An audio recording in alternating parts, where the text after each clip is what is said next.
This is my planted aquarium. It is just a 15-gallon Petco tank. Um, I got it a while ago.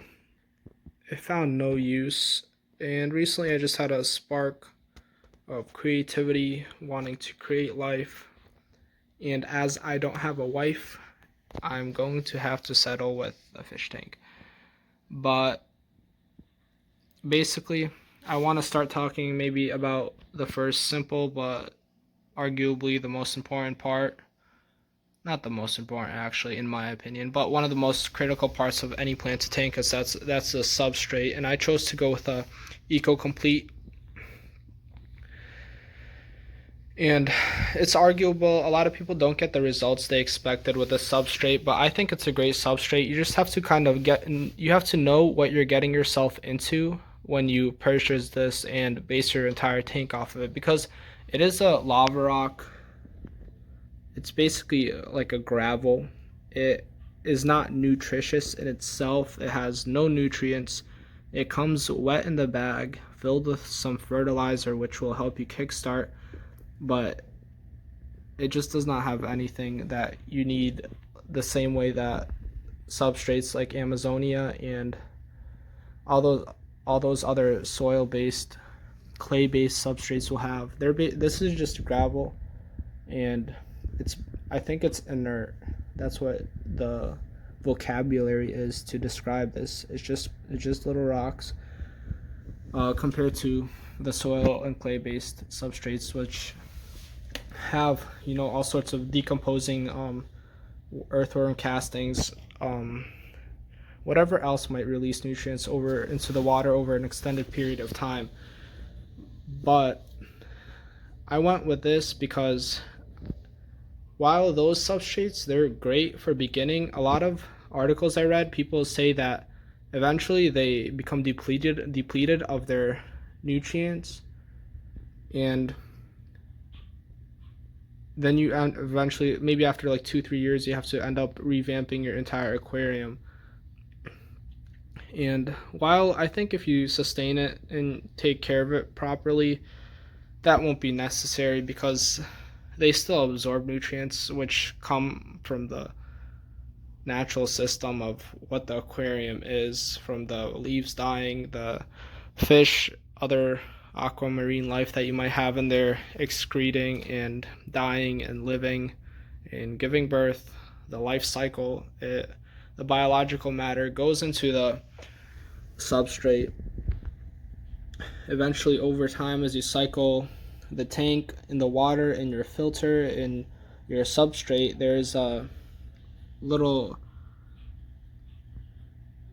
there's basically colonies of bacteria formed everywhere, and substrate is a great place for them to find their home because it's very porous. Especially this is a very porous substrate. It's lava rock, and it can hold it's ready to hold a lot of bacteria, a lot of nutrients to release that come from the aquarium itself and what you put into it, not necessarily right out of the bag. But I think I'm rambling a little bit. That's what I chose to go with. I think it's a great shot. You just have to know what you're getting yourself into, and you have to be prepared to do it right. The next thing is, I want to talk about the plants a little bit. I started off by planting this Monte Carlo here. This one's a little stretched out. It's only been in here 3 or 4 days, so it's not because of the lighting. I think it's because of the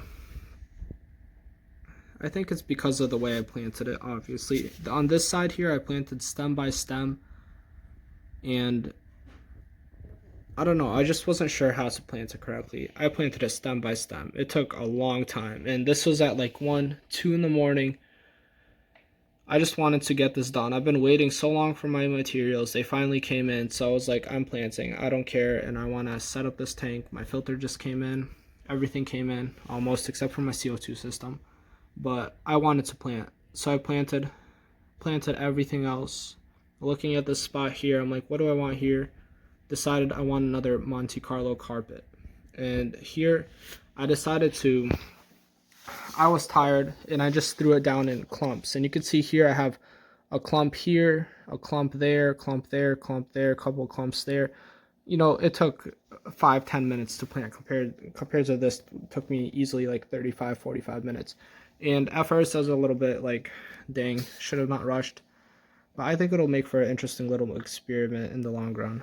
We will see, and I will update you guys later if you're at all interested. Well, I will update myself regardless. But that is what I have for a carpeting plant.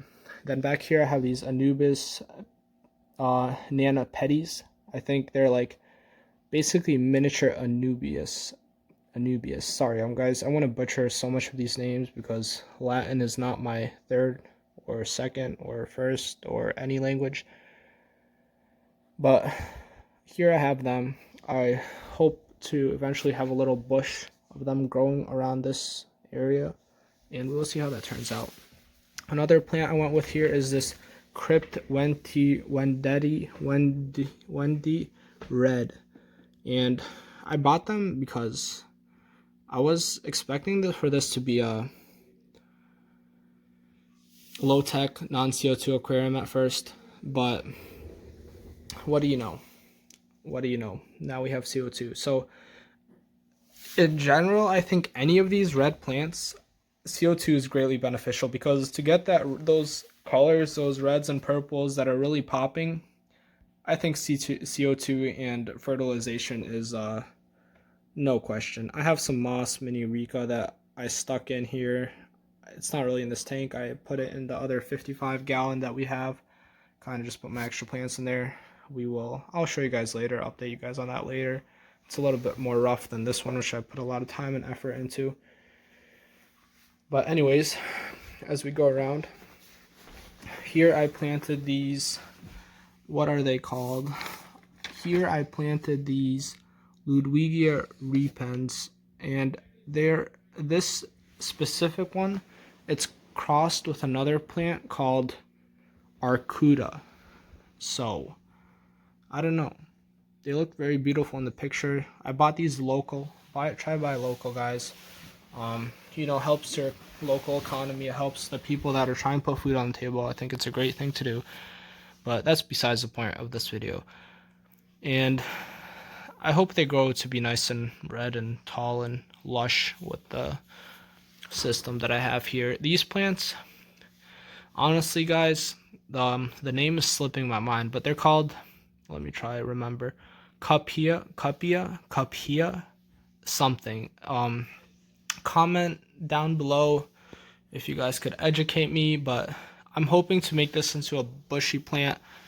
It's supposed to be a very red plant. After it finds its root, it down, and we'll see what it looks like in the future. Here I have this plant that's, I don't know how new it is, but online it says it's new to the Americas. It's called Linderia India, and it grows straight up. I'm not sure how tall it'd be, as tall as you want, as tall as you trim it, but it grows straight up. It's just a very simple yet very elegant looking plant. I like it very much.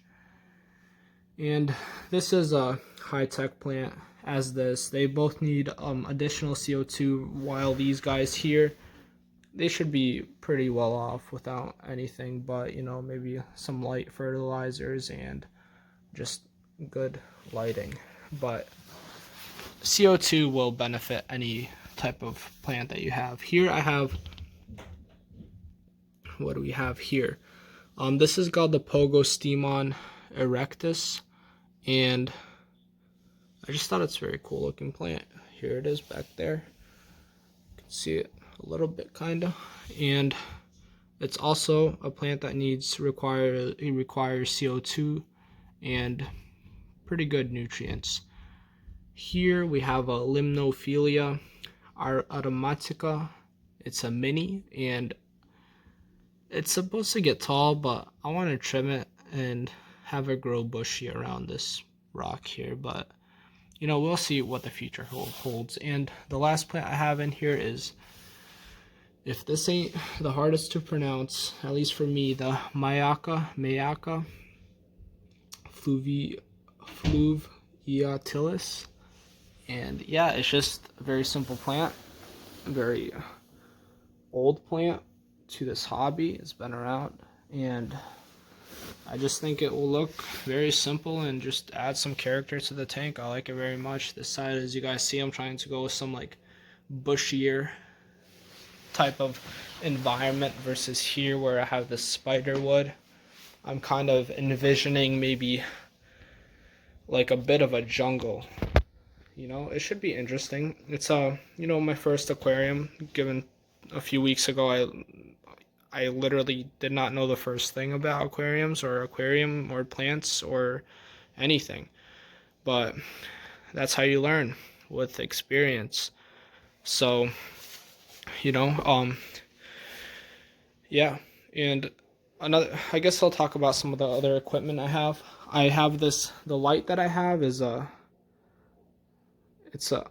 turn up the light in my room, but I want to showcase some of these colors. Very beautiful. Wow, look at that. It's a Finnex 24/7 Planted Pro. Correct me if I'm wrong, because they have a lot of models, and I did a lot of research on lighting, and the reason I chose this light here is because unlike a lot of other models, this one has something that are 660 nanometer wavelength lights basically available, and they're red lights, which I'll fire up. They just look red, but the wavelengths are different. There are different types of red lights, and these are real red lights, as weird as that sounds, but they are very beneficial to plant growth, and that's what really attracted me to this light compared to the current USA or any of the other Finnex models, which maybe have better par, but I think this should be adequate for the most part. One thing I like about this, it does have a 24/7 option option here, but frankly, I've just been lazy. I have not set it up, and I also don't think I need it because I crank it up, to max, which looks a little bit like this. Wow, look at that. Look at that illumination. And yeah, I just leave that on 9 hours a day right now. As soon as these plants find their space and get comfortable here with this water will cycle a little bit, clear up hopefully, and I'll be able to ramp it up to 10 and a half hours, especially with the CO2. But since I've already had that 10 hours, I usually run it here at this low setting right here. I dialed it all the way down, and basically to like the green to the first setting and the white LED to the first setting. It looks very nice in this room. Really makes the green of the plants pop. And it has a lot of other options. Very great light, very good light. This just comes as one of the preset custom options that you can have. These 1, 2, 3, 4. You can basically adjust what you want, how much of each color LED you want, and save it into one of these slots. It comes to preset with this here, but look at that. Doesn't that look like novel? It looks beautiful, a whole nother world. Wow. Look at that. We have also, what do we have here? That's also red. Green. It's very interesting. I love looking at it, for 10 seconds. And there was also one that was completely blue, but I took up that slot with this, which is my low light option that I just have if I want to view it at night, but my plants already had all their lighting during the day. And that's what I have for a light. I'm gonna turn up the lights in my room now, and we will take a quick look at what I have for a filter. I am running a ehiem 150 classic cartridge filter. It's very quiet. It's very compact.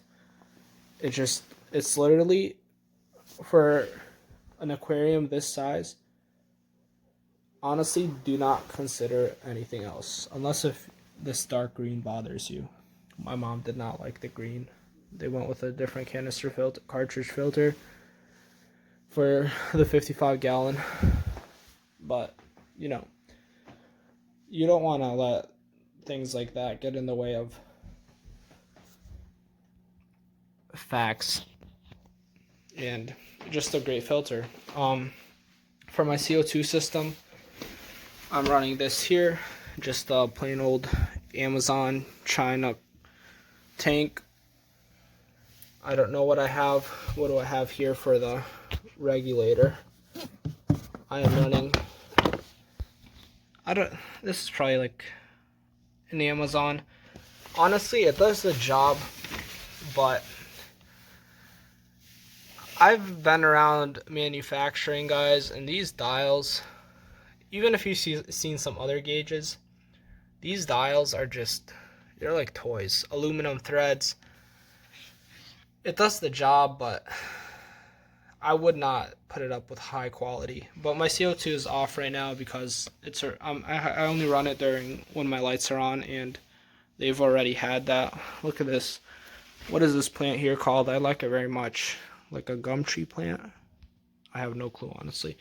But the CO2 is connected to an inline diffuser that I have.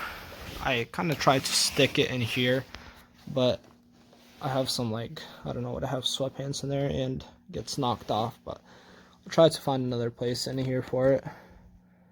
But this is my inline CO2 diffuser, which goes up into here from the, and what do you call it, to the pressure side of the filter where the water is forced out, so you don't get it clogged up with dirty water on the intake side.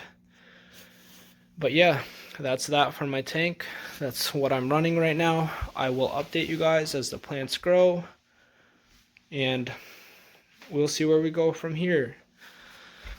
I'd love if you guys would comment down below, share your thoughts, share your concerns, criticize me, but please not too harshly. This is my first YouTube video. Forgive me if I've rambled on a little bit. Try to bear with me. And anyways, you know, let's have a conversation down in the comments. Share your thoughts. I'd love to talk more about aquariums. I have another 55 gallon. It's a lot more basic. Maybe I'll do an update on that any one of these days. But that's that. Have a wonderful day, evening, night, wherever you guys are. God bless you, and, you know, keep it. Life is good. Life is good. What can I say?